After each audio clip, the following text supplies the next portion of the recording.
નમસ્કાર બાળકો, સૌ મજામાં? દોસ્તો ગયા વખતે આપણે ફૂગના સામાન્ય લક્ષણોની ચર્ચા કરી ગયા.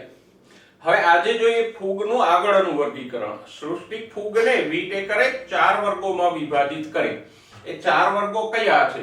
તો જો વર્ગ નંબર 1 ફાઇકોમાઇસીટી, વર્ગ નંબર 2 એસ્કોમાઇસીટી, વર્ગ નંબર 3 બેસિડિયોમાઇસીટી અને વર્ગ નંબર 4 ડ્યુટેરોમાઇસીટી.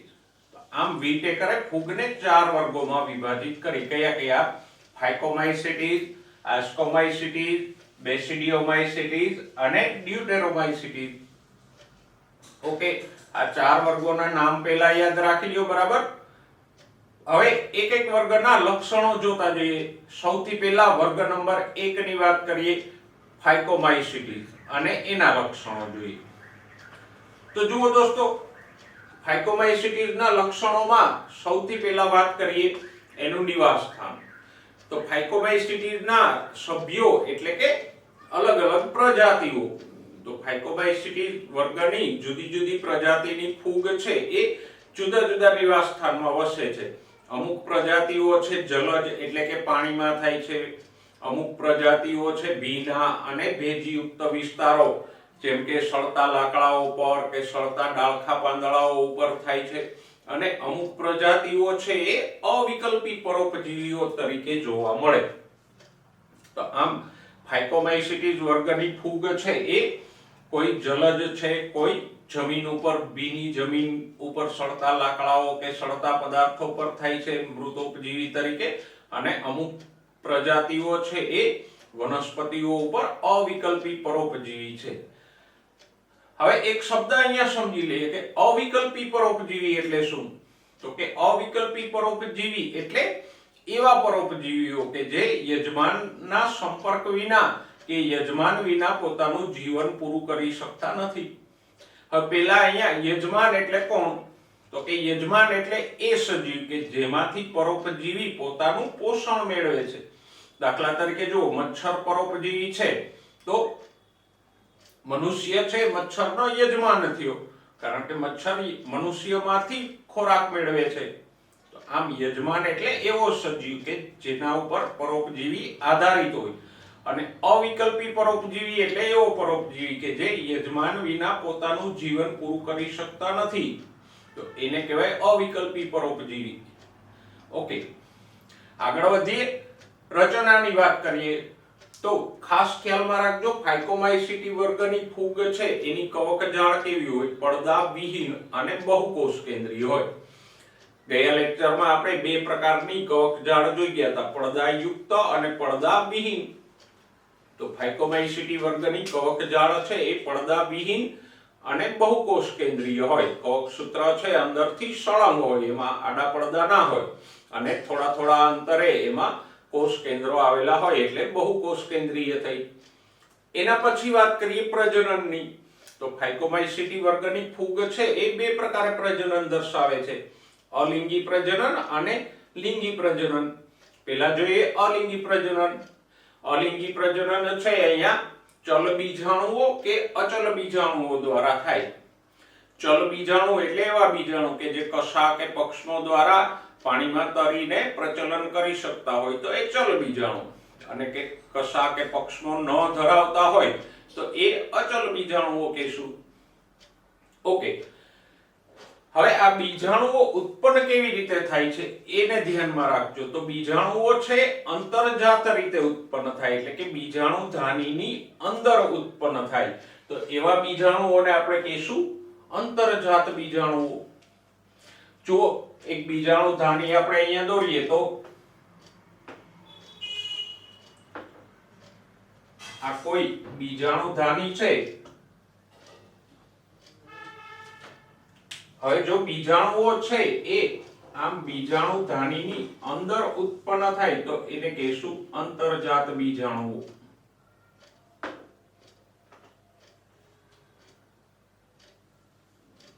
આ રીતે ઘણી ફૂગમાં બીજાણુઓ છે બીજાણુ ધાનીની બહારની સપાટી ઉપર ઉત્પન્ન થાય. ઉદાહરણ તરીકે આ એક બીજાણુ ધાની છે, તો બીજાણુઓ છે અહીંયા સપાટી ઉપરથી ઉત્પન્ન થતા હોય. આમ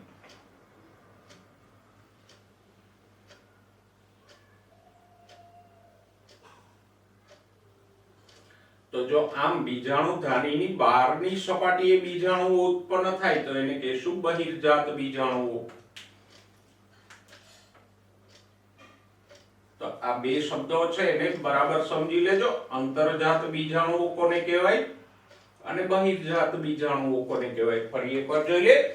બીજાણુ ધાનીની અંદર આ રીતે બીજાણુઓ ઉત્પન્ન થાય તો અંતર્જાત બીજાણુ, અને બીજાણુ ધાનીની બહારની સપાટીએ બીજાણુઓ ઉત્પન્ન થાય તો બહિર્જાત બીજાણુઓ કહેવાય. ઓકે, ફાઇકોમાઇસિટીસમાં ચલ કે અચલ અલિંગી બીજાણુઓ કેવી રીતે ઉત્પન્ન થાય છે તો કે અંતર્જાત બીજાણુ ધાનીની અંદર ઉત્પન્ન થાય છે. નેક્સ્ટ હવે વાત કરીએ ફાઇકોમાઇસિટીસના લિંગી પ્રજનનની. તો કે લિંગી પ્રજનન છે તો બે જન્યુઓના જોડાણથી થશે. અહીંયા જન્યુઓને આપણે યુગ્મ બીજાણુઓ પણ કહીએ છીએ. હવે જન્યુઓ વિવિધ પ્રકારના હોઈ શકે. જુઓ, સમજન્યુક હોઈ શકે, વિષમજન્યુક કે અંડજન્યુક પ્રકારે લિંગી પ્રજનન હોઈ શકે. સમજન્યુક એટલે જો નરજન્યુ અને માદાજન્યુ કદ આકારમાં સરખા હોય તો એને કહેશું સમજન્યુક, અને નરજન્યુ અને માદાજન્યુઓ કદ આકારમાં સરખા ના હોય તો એને કહેશું વિષમજન્યુક પ્રકારનો. તો આમ લિંગી પ્રજનન અહીંયા સમજન્યુક, વિષમજન્યુક અને અંડજન્યુક એમ ત્રણેય પ્રકારે જોવા મળે છે. અને છેલ્લે જોઈએ ફાઇકોમાઇસિટીસના ઉદાહરણો. ઉદાહરણો દરેક વર્ગના ખાસ યાદ રાખજો દોસ્તો. ફાઇકોમાઇસિટીસના ઉદાહરણો કયા છે? મ્યુકર, રાઇઝોપસ કે જેને આપણે બ્રેડ મોલ્ડ કહીએ, અને આલ્બ્યુગો. આલ્બ્યુગો છે એ રાઈ ઉપર થતી પરોપજીવી ફૂગ છે. તો ત્રણ ઉદાહરણો આપ્યા છે આપણને, મ્યુકર, રાઇઝોપસ અને આલ્બ્યુગો. પણ ત્રણેયને વિગતવાર યાદ રાખજો. રાઇઝોપસને શું કહીએ છીએ? Bread mould. અને મ્યુકર રાઇઝોપસ છે એ મૃતોપજીવી છે, જ્યારે આલ્બ્યુગો રાઈ ઉપર થતી પરોપજીવી ફૂગ છે. તો એ પણ ખાસ યાદ રાખજો કે ફાઇકોમાઇસિટીસ વર્ગની પરોપજીવી ફૂગ કઈ છે તો કે આલ્બ્યુગો. અને કોના ઉપર એ પરોપજીવન ગુજારે છે? રાઈના છોડ ઉપર. ઓકે દોસ્તો, તો આપણે ફાઇકોમાઇસિટીસ વર્ગના સામાન્ય લક્ષણો જોયા. ઓકે, નેક્સ્ટ હવે બીજા વર્ગની ચર્ચા કરીએ. બીજો વર્ગ છે એસ્કોમાઇસિટીસ. ઓકે, એસ્કોમાઇસિટીસમાં સૌથી પહેલી વાત, આ વર્ગની ફૂગને કોથળીમય ફૂગ તરીકે પણ ઓળખવામાં આવે છે, અથવા તો સેક ફંજાઈ કહેવામાં આવે છે. સેક એટલે કોથળી અને ફંજાઈ એટલે ફૂગ. તો કોથળીમય ફૂગ એટલે કયા વર્ગની ફૂગ? એસ્કોમાઇસિટીસ વર્ગની ફૂગ. ઓકે, હવે એસ્કોમાઇસિટીસમાં રચનાની વાત કરો તો મોટાભાગની ફૂગ બહુકોષીય છે. દાખલા તરીકે પેનિસિલિયમ કે જેમાંથી પેનિસિલિન નામનું એન્ટીબાયોટિક મળે છે. પણ આ વર્ગની એક ફૂગ છે એ એકકોષીય છે. કઈ તો કે યીસ્ટ. આપણે ભણી ગયા કે યીસ્ટ છે એ આથવણની ક્રિયાથી ખાદ્ય પદાર્થો બનાવવામાં કે દારૂ બનાવવામાં ઉપયોગી થાય. ઓકે, પોષણની વાત કરીએ તો અહીંયા ઘણી બધી ફૂગ છે એ મૃતોપજીવી છે. દાખલા તરીકે યીસ્ટ અમુક છે એ પરોપજીવી તરીકે પણ વર્તે છે, અને અમુક છાણભક્ષી એટલે કે છાણ પ્રાણીઓના મળ ઉપર થતી ફૂગ છે. તો જુઓ અહીંયા અમુક છે એ મૃતોપજીવી છે, જેમ કે વિઘટકો, છાણભક્ષીઓ વગેરે, જ્યારે અમુક ફૂગ છે એ પરોપજીવી તરીકે થાય છે. રચનાની વાત કરીએ તો રચના કેવી છે તો કે અહીંયા કવકજાળ છે એ શાખિત અને પડદાયુક્ત છે. તો ખાસ યાદ રાખજો, ફાઇકોમાઇસિટી વર્ગની કવકજાળ કેવી હતી? પડદાવિહીન. જ્યારે એસ્કોમાઇસિટીમાં કવકજાળ કેવી છે? પડદાયુક્ત. એમાં વચ્ચે વચ્ચે આડા પડદાઓ હોય.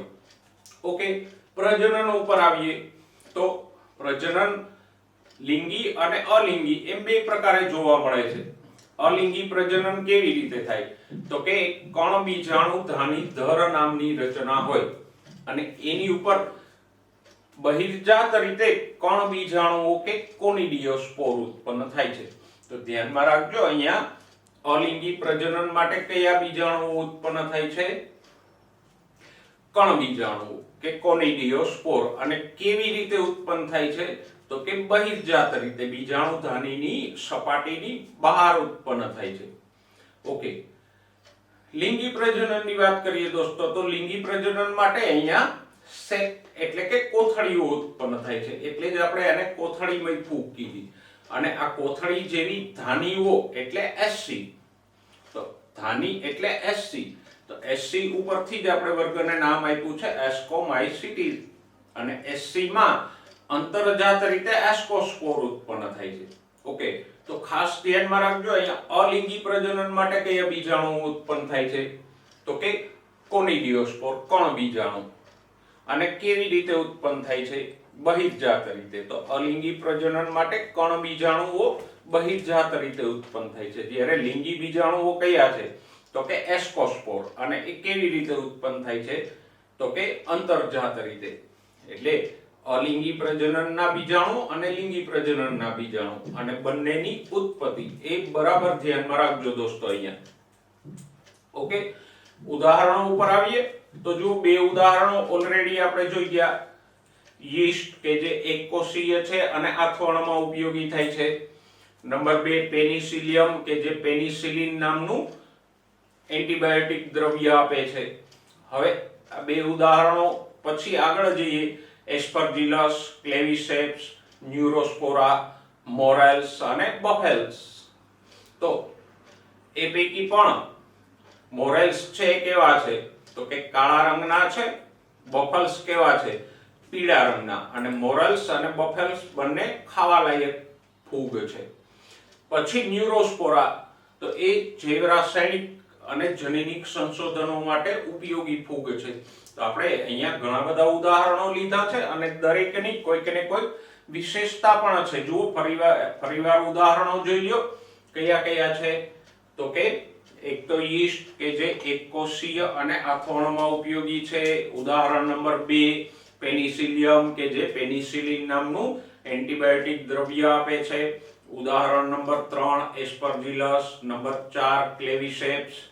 નંબર 5 ન્યુરોસ્પોરા કે જે જનીનિક અને જૈવ રાસાયણિક સંશોધનમાં ઉપયોગી છે. મોરેલ્સ કે જે કાળા રંગના છે, ખાવા લાયક છે. બફલ્સ કે જે પીળા રંગના અને ખાવા લાયક છે. તો અહીંયા ઘણા બધા ઉદાહરણો છે, દરેકની વિશેષતા છે. તો વર્ગ એસ્કોમાઇસિટીમાં અલિંગી અને લિંગી બીજાણુઓ એ બંને બીજાણુઓની ઉત્પત્તિ, ઉદાહરણો અને દરેક ઉદાહરણની વિશેષતા, આટલી બાબતોને ખાસ ખ્યાલમાં રાખજો દોસ્તો. ઓકે દોસ્તો, હવે જોઈએ ફૂગનો ત્રીજો વર્ગ, એ છે બેસિડિયોમાઇસિટી. જો બેસિડિયોમાઇસિટીઝના લક્ષણોની ચર્ચા કરીએ તો બેસિડિયોમાઇસિટીઝની ફૂગને મશરૂમ, બ્રેકેટ ફંજાઈ કે પફ બોલ્સ ગણવામાં આવે છે. જેનું ફળકાય છે એ બિલાડીના ટોપ જેવું હોય એને કહેશું મશરૂમ્સ. જેનું ફળકાય છે એ પોલા દડા જેવું હોય તો એને કહેશું પફ બોલ્સ. તો આમ આ વર્ગની અમુક ફૂગને મશરૂમ તરીકે ઓળખવામાં આવે, અમુકને બ્રેકેટ ફંજાઈ તરીકે ઓળખવામાં આવે અને અમુક ફૂગને પફ બોલ્સ તરીકે ઓળખવામાં આવે. તો ધ્યાનમાં રાખજો કે પફ બોલ્સનો સમાવેશ નીચેના પૈકી કયા વર્ગમાં થાય છે? તો ઓપ્શનોમાં 4 વર્ગો આપ્યા હોય તો આપણને આવડવું જોઈએ કે પફ બોલ્સનો સમાવેશ શેમાં થાય છે, કે મશરૂમનો સમાવેશ કયા વર્ગમાં થાય છે? બેસિડિયોમાઇસિટીઝમાં. ઓકે, નિવાસસ્થાનની વાત કરીએ તો આ ફૂગ છે જમીનમાં સળતા લાકડાના ગોળવા એટલે મોટા લાકડાઓ કે જે જંગલમાં વૃક્ષો પડી જાય તો એ જે સળતા લાકડાઓ હોય એને આપણે કહીશું ગોળવાઓ. એની ઉપર જીવંત ઝાડના થડ ઉપર પરોપજીવી તરીકે થાય કે વનસ્પતિ દેહની અંદર પણ પરોપજીવી તરીકે થાય. અને આ વર્ગની અમુક ફૂગ છે એ રોગો પણ ઉત્પન્ન કરે છે, જેમ કે પક્ષીનિયા નામની ફૂગ છે તો એ ઘઉં જેવા પાકોમાં ગેરુનો રોગ ઉત્પન્ન કરે. પછી ઈસ્ટિલાગો જેવી ફૂગ છે તો એ અન્ય અનાજમાં અંગારિયાનો રોગ ઉત્પન્ન કરે છે. તો આમ આ વર્ગની અમુક પ્રજાતિઓ છે લાકડાના ગોળવા ઉપર, એટલે કે મૃતોપજીવી છે, સળતા લાકડા ઉપર થાય છે. અમુક છે એ જીવંત ઝાડના થડ ઉપર કે અન્ય વનસ્પતિના દેહમાં પરોપજીવી તરીકે થાય છે અને ગેરુ કે અંગારિયા જેવા રોગો ઉત્પન્ન કરે છે. નેક્સ્ટ રચનાની વાત કરીએ તો અહીંયા પણ કવકજાળ છે એ શાખિત અને પડદાયુક્ત છે, એસ્કોમાઇસીટીની જેમ જ. ઓકે, હવે આવીએ પ્રજનન ઉપર. તો પ્રજનન ખાસ ખ્યાલમાં રાખજો, બેસિડિયોમાઇસીટીમાં અલિંગી બીજાણુઓ ઉત્પન્ન થતા નથી, પણ અલિંગી પ્રજનન છે એ અવખંડન એટલે ટુકડા થવાથી થશે. એટલે બરાબર ધ્યાનમાં રાખજો, અહીંયા કોઈ અલિંગી બીજાણુઓ ઉત્પન્ન થતા નથી. લિંગી પ્રજનનની વાત કરીએ તો લિંગી પ્રજનન અંગો છે અહીંયા ગેરહાજર હોય, પણ અલગ અલગ જનીન પ્રકારના, જેને આપણે ધન અને ઋણ કહીએ, એવા બે દૈહિક કોષોના જોડાણ અને જીવરસના સંયુગ્મનથી દ્વિકોષ કેન્દ્રી રચના બને. ગયા લેક્ચરમાં આપણે દ્વિકોષ કેન્દ્રી રચનાની વાત કરી ગયા, અને આ દ્વિકોષ કેન્દ્રી અવસ્થામાંથી પ્રકણી બીજાણુધાની એટલે કે બેસિડિયમ નો વિકાસ થાય. ઓકે, જુઓ અહીંયા આ એક ક્રમ છે એને ખાસ ખ્યાલમાં રાખજો. દાખલા તરીકે મશરૂમ છે તો આકૃતિમાં આપણે જોઈ શકીએ કે મશરૂમ છે એનું ફળકાઈ કેવું હોય, તો કે જે છત્રી જેવો ભાગ દેખાય છે મશરૂમમાં, જેને આપણે બિલાડીનો ટોપ કહીએ, એ ફૂગ નથી પણ ફૂગનું ફળકાઈ છે. એ બિલાડીના ટોપમાં નીચેની તરફ ઘણા બધા પડદાઓ હોય, તો એ ટોપ જેવા ફળકાઈમાં ઘણા બધા પડદા હોય. એ પડદાઓની ઉપર પ્રકણી બીજાણુધાનીઓ ઉત્પન્ન થાય, અને આ પ્રકણી બીજાણુધાનીની ટોચ ઉપર 4 બીજાણુઓ ઉત્પન્ન થાય છે. તો આમ બિલાડીના ટોપ જેવું ફળકાઈ હોય, એ ફળકાઈની અંદર અસંખ્ય પ્રકણી બીજાણુધાનીઓ ઉત્પન્ન થાય, અને આ પ્રકણી બીજાણુધાનીઓમાં 4 પ્રકણી બીજાણુઓ ઉત્પન્ન થાય. જો એક પ્રકણી બીજાણુધાની આપણે અહીંયા દોરીએ તો ફળકાઈમાં આવી અસંખ્ય બીજાણુધાનીઓ હોય. આમ આ થઈ પ્રકણી બીજાણુધાની, અને એની ઉપર ચારે ખૂણે આમ 4 પ્રકણી બીજાણુઓ ઉત્પન્ન થશે.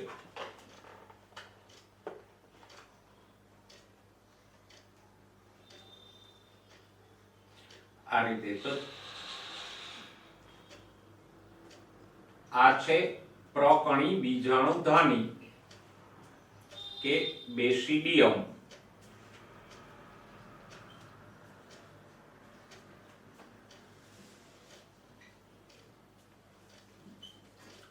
અને આ 4 છે એ છે પ્રકણી બીજાણુઓ કે બેસિડિયોસ્પોર.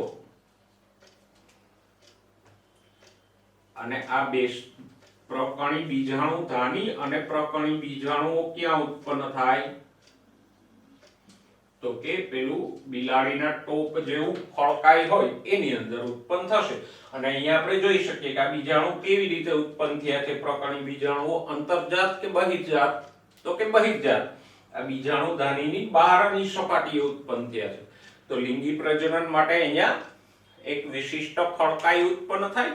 એ ફળકાઈમાં પ્રકણી બીજાણુધાનીઓ ઉત્પન્ન થાય. એમાં અમુક સમયે દ્વિકોષ કેન્દ્રીય અવસ્થા આવે, અને દ્વિકોષ કેન્દ્રીય અવસ્થા પછી સંયુગ્મન થાય, અને પછી અર્ધીકરણ થાય, તો આવા 4 પ્રકણી બીજાણુઓ ઉત્પન્ન થશે. તો અહીંયા કોઈ અલિંગી બીજાણુઓ નથી. લિંગી બીજાણુઓ તરીકે પ્રકણી બીજાણુઓ કે બેસિડિયોસ્પોર ઉત્પન્ન થાય છે. ઓકે, હવે વાત કરીએ ઉદાહરણોની. ઉદાહરણો અહીંયા આપણને જાણીતું ઉદાહરણ આપ્યું છે પેલા એગેરિકસ કે મશરૂમ. મશરૂમ છે એનું સામાન્ય નામ છે. મશરૂમને ગુજરાતીમાં આપણે બિલાડીનો ટોપ કહીએ, પણ એનું વૈજ્ઞાનિક નામ છે એગેરિકસ. પછી યુસ્ટિલાગો. યુસ્ટિલાગોમાં ખાસ યાદ રાખજો, યુસ્ટિલાગો છે એ ધાન્યમાં અંગારિયા જેવા રોગો ઉત્પન્ન કરે. અને પક્ષીનિયા માટે પણ યાદ રાખજો, ઘઉં જેવા ધાન્ય પાકોમાં એ ગેરુનો રોગ ઉત્પન્ન કરે. તો આપણને 3 ઉદાહરણો આપ્યા છે. એગેરિકસ કે જે બિલાડીના ટોપ તરીકે ઓળખાય, યુસ્ટિલાગો કે જે અંગારિયાનો રોગ ઉત્પન્ન કરે, અને પક્ષીનિયા કે જે ગેરુનો રોગ ઉત્પન્ન કરે. તો આમ આપણે અહીંયા બેસિડિયોમાઇસિટીઝ વર્ગના સામાન્ય લક્ષણોની ચર્ચા કરી દોસ્તો. ઓકે વિદ્યાર્થી મિત્રો, હવે ફૂગનો ચોથો વર્ગ જોઈએ. ચોથો વર્ગ છે વર્ગ ડ્યુટેરોમાઇસિટીઝ. જો ડ્યુટેરોમાઇસિટીઝના સામાન્ય લક્ષણોની ચર્ચા આપણે કરીએ તો ડ્યુટેરોમાઇસિટીઝમાં સૌથી મહત્વની વાત હોય તો એને અપૂર્ણ ફૂગ તરીકે ઓળખવામાં આવે. હવે અપૂર્ણ ફૂગ તરીકે એટલે ઓળખવામાં આવે કે આ વર્ગની ફૂગ છે એમાં માત્ર અલિંગી કે વાનસ્પતિક અવસ્થાઓ જ ઓળખી શકાય છે. આ ફૂગની પ્રજાતિઓનું લિંગી પ્રજનન આપણે જાણી શક્યા નથી. તો હવે જ્યાં સુધી સજીવ લિંગી પ્રજનન ન કરે ત્યાં સુધી એનું જીવન ચક્ર પૂરું થયેલું ગણાય નહીં. તો આ વર્ગની ફૂગમાં લિંગી પ્રજનન આપણે જાણતા નથી, માટે જ આપણે એને કેવી કહીએ છીએ? અપૂર્ણ ફૂગ. પણ હા, એક વસ્તુ યાદ રાખજો, એવું નથી કે એમાં લિંગી પ્રજનન થતું નથી, પણ વૈજ્ઞાનિકો છે, વનસ્પતિ શાસ્ત્રીઓ છે, એ આ ફૂગોના લિંગી પ્રજનનને હજુ સુધી શોધી શક્યા નથી. માટે એવી ફૂગો કે જેમાં લિંગી પ્રજનન નથી શોધાયું કે અજાણ છે એને આપણે કયા વર્ગમાં મૂકીએ છીએ? ડ્યુટેરોમાઇસિટી. અને એનું લિંગી પ્રજનન નથી જાણતા, માટે ડ્યુટેરોમાઇસિટી વર્ગની ફૂગને આપણે કેવી કહીએ છીએ? અપૂર્ણ ફૂગ. ઓકે. પણ હવે બીજું લક્ષણ જુઓ, જ્યારે ડ્યુટેરોમાઇસિટીની કોઈ પ્રજાતિમાં કોઈ વનસ્પતિ શાસ્ત્રી છે એ લિંગી પ્રજનનની અવસ્થાઓ શોધી કાઢે અને લિંગી પ્રજનનનું સંશોધન કરી નાખે, તો પછી એ ફૂગ છે એ ડ્યુટેરોમાઇસિટીમાં ન રહે, પછી એને એસ્કોમાઇસિટી કે બેસિડિયોમાઇસિટી વર્ગ જે લાગુ પડતો હોય એમાં મૂકી દેવામાં આવે. તો આમ આ વર્ગમાં જેમ જેમ પ્રજાતિઓમાં લિંગી પ્રજનન શોધાતું જાય કે ઓળખાતું જાય એમ એને ડ્યુટેરોમાઇસિટીમાંથી દૂર કરી અને એસ્કોમાઇસિટી કે બેસિડિયોમાઇસિટી વર્ગમાં મૂકતા જઈએ. અને માટે જ ડ્યુટેરોમાઇસિટી વર્ગ એવો છે કે જેમાં સભ્ય સંખ્યા એટલે કે પ્રજાતિઓની સંખ્યા ઘટતી જાય છે, કારણ કે જેમ જેમ લિંગી પ્રજનન શોધાતું જાય એમ ડ્યુટેરોમાઇસિટીમાંથી એ પ્રજાતિને દૂર કરી અને બીજા વર્ગમાં મૂકી દેવામાં આવે. તો પછી ડ્યુટેરોમાઇસિટીમાં સભ્ય સંખ્યા કે પ્રજાતિઓની સંખ્યા ઘટતી જશે. તો આ બે વસ્તુઓને યાદ રાખજો કે ડ્યુટેરોમાઇસિટી વર્ગની ફૂગને અપૂર્ણ ફૂગ શા માટે કહેવામાં આવે, અને બીજું ડ્યુટેરોમાઇસિટી વર્ગમાં સભ્ય સંખ્યા કે પ્રજાતિઓની સંખ્યા શા માટે ઘટતી જાય છે. Okay, next. જો આ વર્ગની ફૂગોમાં ઘણી વખત એવું પણ બને કે એની વાનસ્પતિક અવસ્થા છે એને આપણે એક પ્રજાતિ તરીકે નામ આપ્યું હોય અને લિંગી તબક્કાને બીજી પ્રજાતિ તરીકે આપણે ઓળખતા હોઈએ, કારણ કે ઘણી ફૂગો છે એના જીવન ચક્રો બહુ જટિલ છે. દાખલા તરીકે પક્ષીનિયા નામની ફૂગનું ઉદાહરણ હમણાં જ આપણે લઈ ગયા બેસિડિયોમાઇસિટીમાં. તો પક્ષીનિયાનું અડધું જીવન ચક્ર એટલે કે એનો અલિંગી તબક્કો છે એ દારૂ હળદર નામના છોડ ઉપર પૂરો કરે, જ્યારે લિંગી તબક્કો છે એ ઘઉંના છોડ ઉપર પૂરો કરે. તો હવે જ્યાં સુધી આ બંને તબક્કાઓને આપણે જોડીને ન શોધીએ ત્યાં સુધી ખબર ન પડે કે આ એક જ ફૂગ છે. તો પછી પેલો દારૂ હળદર ઉપર થતો અલિંગી તબક્કો છે એને એક વનસ્પતિ શાસ્ત્રી એક નામ આપે, એક પ્રજાતિ તરીકે ગણાવે, અને ઘઉંના છોડ ઉપર જે લિંગી તબક્કો થાય છે એને બીજો કોઈ વનસ્પતિ શાસ્ત્રી છે બીજી પ્રજાતિ તરીકે ઓળખાવે. તો આમ એક જ ફૂગને આપણે ગેરસમજથી બે અલગ અલગ પ્રજાતિ તરીકે ઓળખતા હોઈએ એવું પણ બની શકે. તો ડ્યુટેરોમાઇસિટીની ઘણી પ્રજાતિઓમાં પાછળથી એવું જ જોવા મળ્યું છે કે એક પ્રજાતિ જે લિંગી પ્રજનન એક તબક્કો જે લિંગી પ્રજનન દર્શાવે છે એને આપણે પ્રજાતિ અ તરીકે એસ્કોમાઇસિટી કે બેસિડિયોમાઇસિટીમાં રાખી હોય, અને એ જ પ્રજાતિનો અલિંગી તબક્કો કે જેને આપણે પ્રજાતિ બી તરીકે ડ્યુટેરોમાઇસિટીમાં રાખી હોય, પણ પછી આગળ જતા ખબર પડે કે આ બંને પ્રજાતિઓ છે એ એક જ છે, તો એને ડ્યુટેરોમાઇસિટીમાંથી દૂર કરી દેવામાં આવે. તો આમ ઘણીવાર આવી ગેરસમજને કારણે પણ અમુક ફૂગ છે ડ્યુટેરોમાઇસિટીમાં અલગ પ્રજાતિ તરીકે સમાવાતી હોય. ઓકે, નેક્સ્ટ પોષણની વાત કરીએ તો કે આ વર્ગની ફૂગ છે મૃતોપજીવી કે પરોપજીવી છે, અને ખાસ ધ્યાનમાં રાખજો મૃતોપજીવી ફૂગ છે એ નકામા પદાર્થો એટલે સળતા ડાળખા પાંદડા વગેરેનું વિઘટન કરે અને એ વિઘટનથી એમાં રહેલા ખનિજ તત્વોને છૂટા પાડે અને આ છૂટા પડેલા ખનિજો છે પછી બીજી વનસ્પતિને ઉપયોગી થાય. દાખલા તરીકે વનસ્પતિનું કોઈ સળતું પાંદડું છે તો એમાં કેલ્શિયમ આવેલું હોય તો આવી મૃતોપજીવી ફૂગ છે એ પાંદડાનું વિઘટન કરે, એમાંથી કેલ્શિયમ આયનો મુક્ત કરે અને એ મુક્ત થયેલા કેલ્શિયમ જમીનમાં જાય, જમીનમાંથી બીજી વનસ્પતિમાં જાય. આને કહેવાય ખનિજોનું ચક્રીયકરણ. તો ધ્યાનમાં રાખજો, ડ્યુટેરોમાઇસીટી વર્ગની જે મૃતોપજીવી ફૂગ છે એ આમ વિઘટન કરી અને ખનિજોના ચક્રીયકરણમાં પણ મદદરૂપ થાય છે. ઓકે, નેક્સ્ટ રચના. તો કે અહીંયા પણ કવકજાળ કેવી છે? પડદાયુક્ત અને શાખિત છે.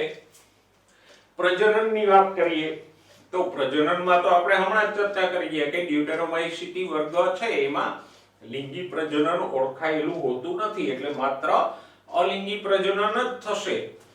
અને અલિંગી પ્રજનન તરીકે કણ બીજાણુઓ તરીકે ઓળખાતા બીજાણુઓ ઉત્પન્ન કરે છે. લિંગી પ્રજનન અહીંયા જોવા મળશે નહીં. ડ્યુટેરોમાઇસીટીના ઉદાહરણોની વાત કરીએ તો કયા છે? તો કે અલ્ટરનેરિયા, કોલેટોટ્રાઇકમ અને ટ્રાઇકોડર્મા એ ડ્યુટેરોમાઇસીટીના ઉદાહરણો છે. તો ડ્યુટેરોમાઇસીટીમાં ખાસ ખ્યાલ રાખજો, લિંગી પ્રજનન ઓળખાયેલું હોતું નથી, એટલે જ એને અપૂર્ણ ફૂગ ગણવામાં આવે છે. અને એના ઉદાહરણો યાદ રાખજો કયા છે? અલ્ટરનેરિયા, કોલેટોટ્રાઇકમ અને ટ્રાઇકોડર્મા છે એ ડ્યુટેરોમાઇસીટીના ઉદાહરણો છે. ઓકે દોસ્તો, તો આપણે ફૂગના 4 વર્ગોના સામાન્ય લક્ષણોની ચર્ચા આપણે કરી, પણ તમને સરળતાથી અને લાંબો સમય યાદ રહે એટલા માટે આ બધા લક્ષણોને એક નાના એવા કોષ્ટક દ્વારા આપણે ફરીવાર જોઈ લઈએ.